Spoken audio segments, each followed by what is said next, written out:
Você está no canal Eu Estudo a Lição com o pastor Samuel Camilo. Hoje é quinta-feira, dia 11 de julho de 2024. E o tema que estudaremos na nossa lição da Escola Sabatina será: Você pode guardar um segredo? O texto que serve como base para o nosso estudo encontra-se no Evangelho de Marcos, no capítulo 1, os versos 40 em diante. A última parte do capítulo 1 do Evangelho de Marcos para poder fechar esse primeiro capítulo que estudamos durante essa semana. O texto diz assim: Um leproso veio, ajoelhou-se diante de Jesus, implorando para ser curado. Se o Senhor quiser, pode me curar e me deixar limpo.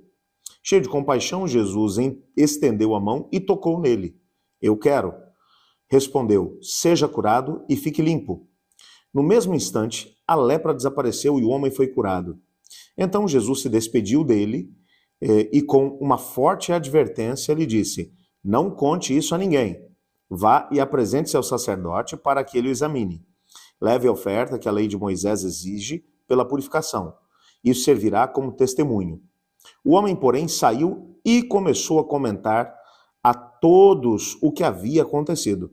Por isso, em pouco tempo, grandes multidões cercavam Jesus, e ele já não conseguia entrar publicamente na cidade, porque as pessoas se aglomeravam no seu entorno. Embora se mantivessem em lugares isolados, gente de toda parte vinha até ele. Esse é um texto interessante. E nesse texto, parece que Marcos ele vai explicar, pelo menos em parte, a razão pela qual o segredo messiânico, que a gente tem mencionado aqui durante essa lição dessa semana, que Cristo Jesus operava um milagre, depois dizia, olha, não conte nada a ninguém. Os próprios demônios tentavam dar testemunho de que ele era o Messias e ele mandava que eles ficassem calados. Parece que Jesus está perdendo oportunidades de se mostrar, de mostrar às pessoas do seu tempo quem ele era e qual a sua identidade messiânica. Você concorda comigo que parece que as coisas não fazem tanto sentido quando você olha sob uma perspectiva humana? Nesse texto, Marcos vai deixar nas entrelinhas a razão pela qual, uma das razões pelas quais Jesus pedia que as pessoas mantivessem sigilo diante das grandes obras mencionadas por ele. O texto vai falar de um indivíduo que é leproso, e é interessante que o nosso guia de estudos vai trabalhar aqui a ideia de que as palavras que aparecem ali no texto para descrever a doença do homem mostram uma doença severa de pele, uma doença realmente difícil. A lepra teria sido introduzida naquela região por volta do século III a.C. Haviam realmente grandes colônias de leprosos, mas o que o texto está mencionando é que esse indivíduo ele possuía um grave problema de pele. Provavelmente não temos aqui a garantia de que fosse especificamente a hanseníase, aquilo que chamamos de lepra, mas era uma doença grave de pele. Para a lei mosaica mencionava que pessoas com problemas de pele, com lepra, não poderiam ser tocadas pelas pessoas. Aquele que tocasse num leproso permaneceria imundo ou se tornaria imundo. O que chama a atenção é que esse indivíduo se aproxima de Jesus, ele demonstra fé em Jesus. Ele diz, se quiseres, podes tornar-me limpo. Se o Senhor quiser, eu posso ser purificado. E Jesus poderia perfeitamente, como ele fez em outras situações, ele poderia de longe ter dito, eu quero, fica limpo. Mas o texto vai mencionar que Jesus vai até o homem. Ele toca nele. O que aconteceria na perspectiva da lei mosaica, bom, Jesus deveria ter ficado impuro por causa do toque no leproso. Mas o toque oferecido por Jesus, que liberava a cura para esse homem, fez com que o impuro se tornasse puro.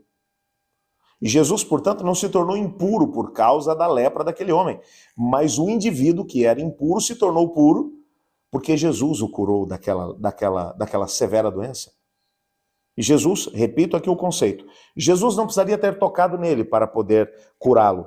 Nós vamos ver durante esse trimestre algumas das curas operadas por Jesus, como por exemplo, quando um centurião vem até ele e diz, o meu servo está gravemente doente. E Jesus diz, vou contigo. E o centurião vai dizer, eu não sou digno que entres na minha casa, mas eu também sou um homem de autoridade. Eu digo a esse vai, digo a esse vem, ele vem. Diga uma única palavra e eu sei que meu servo vai ficar curado. E o que o texto vai mencionar é que Jesus disse, então que aconteça de acordo com a sua fé. E na mesma hora o indivíduo ficou curado à distância.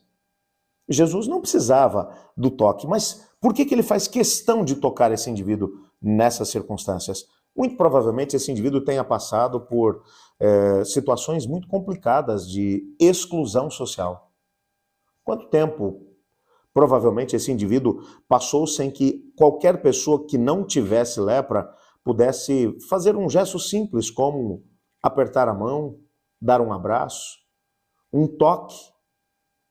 Esses indivíduos, quando saíam em locais públicos, eles tinham que se cobrir com vestes rasgadas e gritar, imundo, imundo, lá vai o imundo, se autoproclamando imundo. As pessoas sabiam que quem tocasse naquele homem também se tornaria cerimonialmente impuro. Imagina como esse indivíduo deve ter sofrido com a exclusão social e religiosa. Jesus agora queria mostrar que, na perspectiva dele, tudo era diferente. Por isso Jesus toca nesse homem. E o fato é que ele se torna completamente puro. O texto continua. E Jesus agora vai olhar para ele e vai, com insistência, com veemência, ele vai dizer, não conte nada disso para ninguém. É bem verdade que quando você pensa nisso, eu fico imaginando aqui a cena. Esse indivíduo que é leproso, ele está excluído da sociedade, a família, os amigos sabem que ele está excluído da sociedade porque ele tem lepra. Imagina ele chegando curado agora e as pessoas dizendo, o que aconteceu? Ele dizer nada. Era quase impossível negar o que havia acontecido com ele. Mas o que Jesus estava mencionando é que ele não deveria, de alguma forma, propagar o que tinha acontecido. E por quê? Bom, Jesus vai dar uma outra ordem. Vamos dar uma olhada na outra ordem antes de mencionar o porquê Jesus disse que ele não deveria contar nada a ninguém.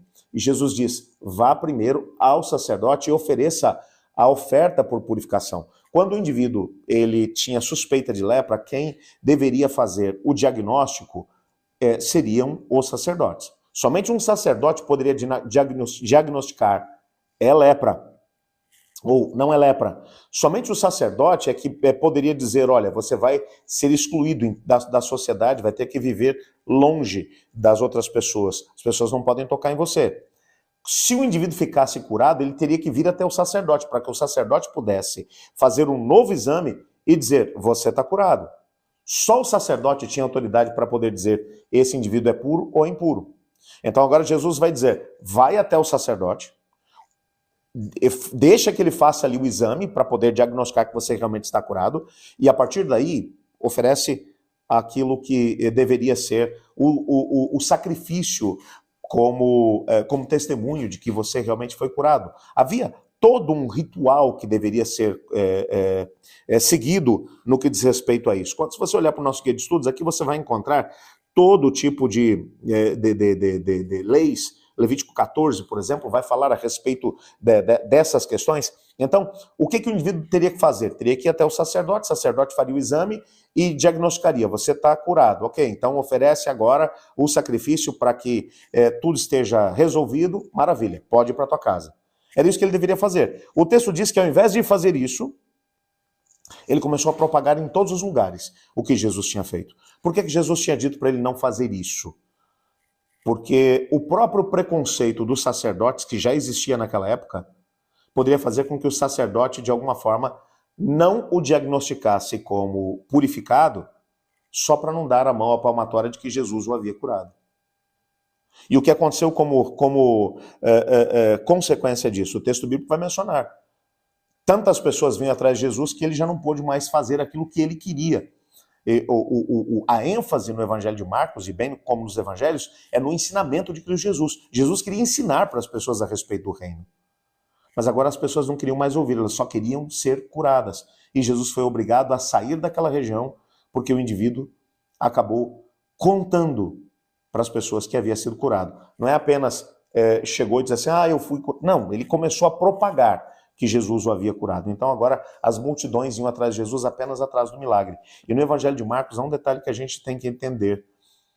Jesus, ele está preocupado não apenas com o milagre imediato que ele vai oferecer para as pessoas, mas principalmente na cura espiritual que ele vai promover na vida das pessoas. Jesus quer limpar a vida das pessoas do pecado, não apenas dar a elas a cura momentânea. Por isso, existem momentos em que Jesus Cristo simplesmente vai se retirar daquelas regiões e vai para outros lados, quando as pessoas estão apenas atrás da cura. Houve um momento, o Evangelho de João vai mencionar isso, que as pessoas, depois de terem participado da multiplicação dos pães e dos peixes, elas vêm até Jesus assim, façam um sinal. Aliás, os nossos pais, enquanto estiveram no deserto, comeram do maná. Faz um sinal e prova que o Senhor é o Messias. O que eles estavam querendo? Que Jesus fizesse mais milagre, dando a eles o pão. E Jesus vai dizer, eu sou o pão vivo que desceu do céu. Vocês querem pão? Eu sou o pão.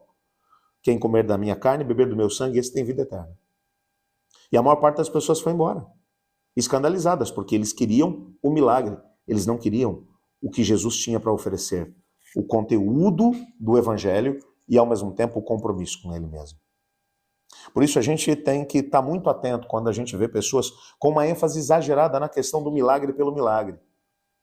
Aliás, você olha para as pessoas que Jesus ressuscitou dos mortos, todas elas morreram de novo. Aqui no contexto do Novo Testamento. Qual é o maior milagre que Jesus pode operar na vida de alguém? É a transformação da vida desse indivíduo, fazendo dele um candidato ao reino dos céus. Bom, amanhã nós vamos fazer um estudo adicional do tema dessa semana, vamos fechar todas as pontas soltas aqui, unir todas as pontas soltas da lição dessa semana para poder fechar o capítulo 1 do Evangelho de Marcos. Mas, hoje, para já, eu quero orar junto com você.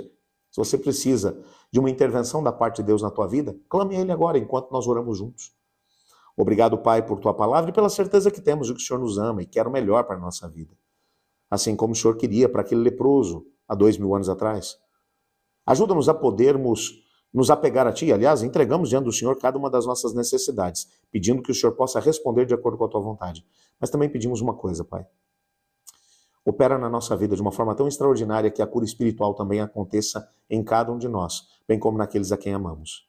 Pois é em nome de Jesus que oramos. Amém. Eu estudo a lição. E você?